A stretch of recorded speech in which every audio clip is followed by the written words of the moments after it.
I'm really glad you went in that direction because I did want to talk to you about dynasties. I've heard you mention that before, and it's something that not a lot of people either they're not necessarily aspirational enough to an extent, or it's not something that one tends to think of very often. But talk to us a little bit about that idea of how Bitcoin is potentially a vehicle for us to create generational wealth and to become the future Rothschilds. I mean, it's not necessary, won't be the Carnegies, but let's call ourselves baby Carnegies or whatever the case may be of 50 to 100 years from now.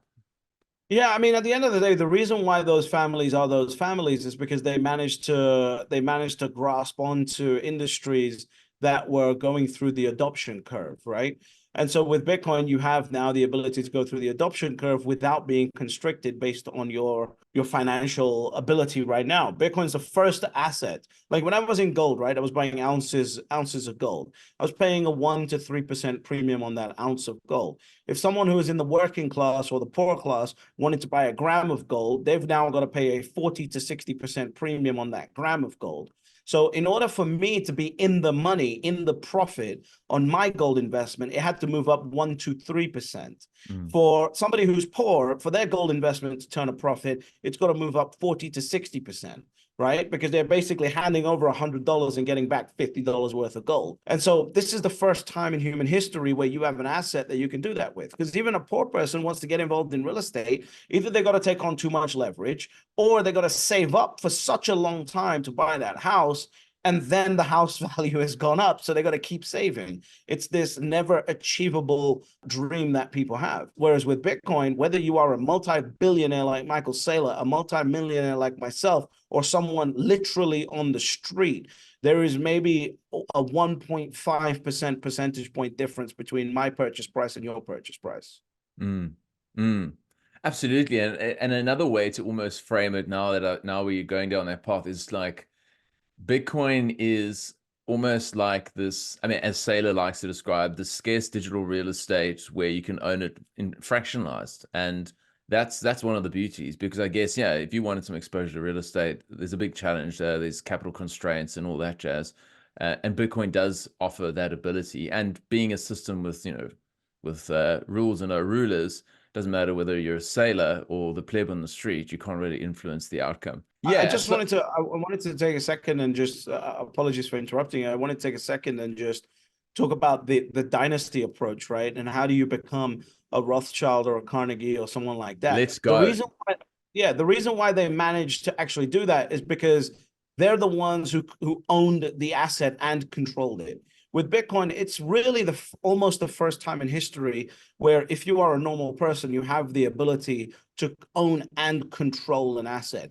A lot of people think they own and control their property portfolio. They don't, right? They might own it, they might be the legal owner, but they have debt attached to it, right? Plus, you can't just pick up your property and move it, as you know, with your history with South Africa. My dad's from Kenya and Uganda, so all of the history that's happened there, you can't just pick up your property portfolio and move it to somewhere with better property rights. With Bitcoin, I can do that, right? So if I want to move my Bitcoin from London to Dubai, for example, it's like 10 minutes and it's in Dubai, right? So that's a huge. And by the way, in that 10 minutes, I don't have any slippage costs. I don't have any transfer cost. Like, okay, I got a little bit of transfer costs, but I don't need to hire security teams. I don't need to hire people to do it. I can just move it from one place to the next very, very quickly. So that allows you, it's the first asset where normal people have the ability to have control and ownership over their wealth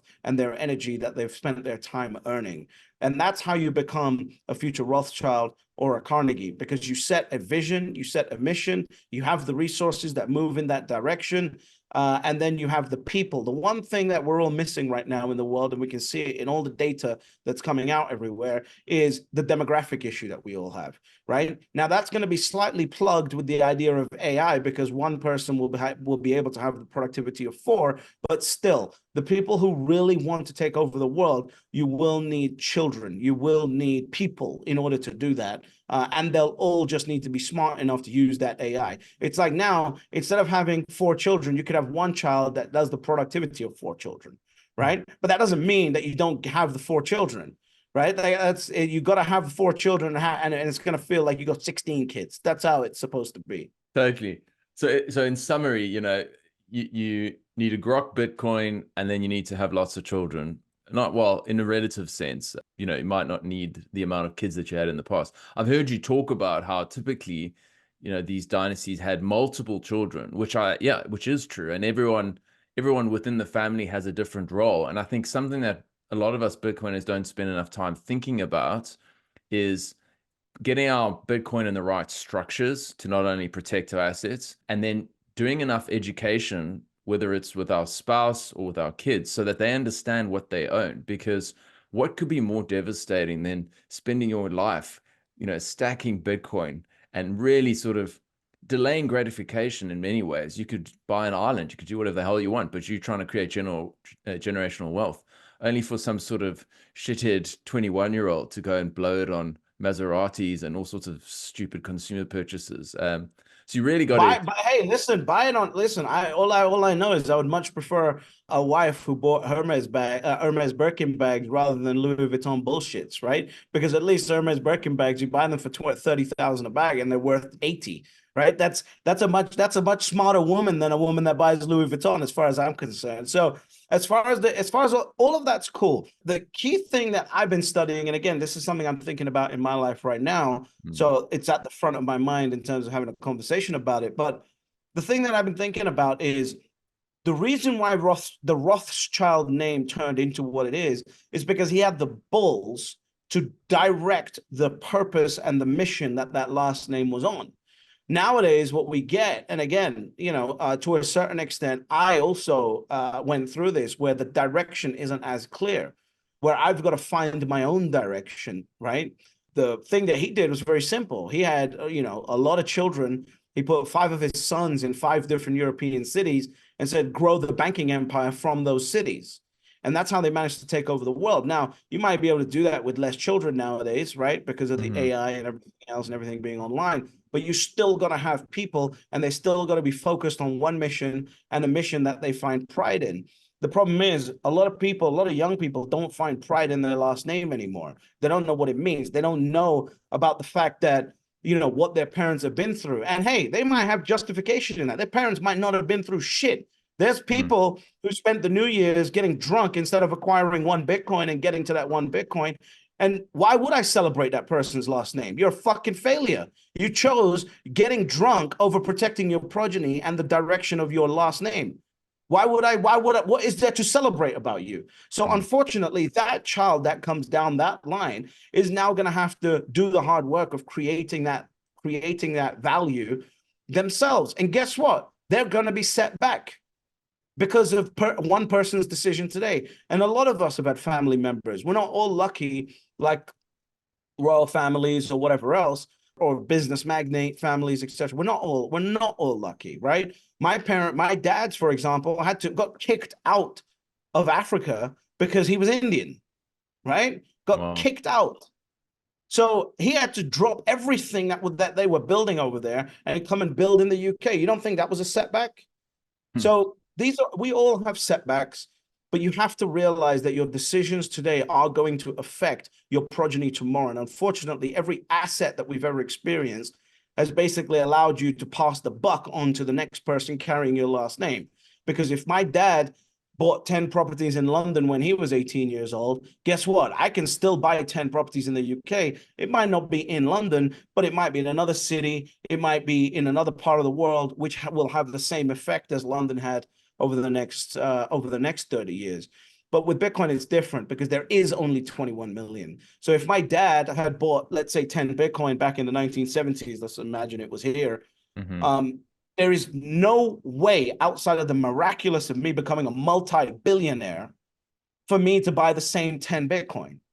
That is the decision that people are facing today. So if you own a bunch of real estate, let's say you own $1 million of real estate, but you can't bring yourself to buy 1 Bitcoin, which is 0.45% of that portfolio, right? You can't bring yourself to do that.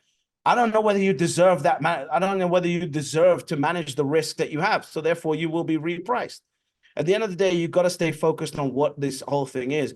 And the whole game isn't just acquiring money, right? That's not what we're doing here. It's acquiring energy, protecting energy so that it can be utilized in the future to dictate the direction of the world that I want it to go in. And I'll say that again. I is very important, right? Not we. I, because it's my wealth. It belongs to my last name. Therefore, I get to dictate where it goes in the world. And if you don't have enough Bitcoin, you'll just be lining up like a normal peasant, like you are exactly right now, because you're not focused on acquiring the hardest, scarcest asset humanity has ever created. Totally. Whether we like it or not, economic power is what precedes your ability to influence the world on a big scale. And that's part of my motivation, as I've always said on the show, to acquire fuck you money, not to buy things. I don't need that many things, but for me to be able to change the world as I'd like to change it. And I have some rather ambitious goals involving buying a game reserve in Africa and trying to preserve some pristine wildlife. I'm not going to be able to do that unless I have minimum 20, 30 million US. So, Right. but Bitcoin's the solution.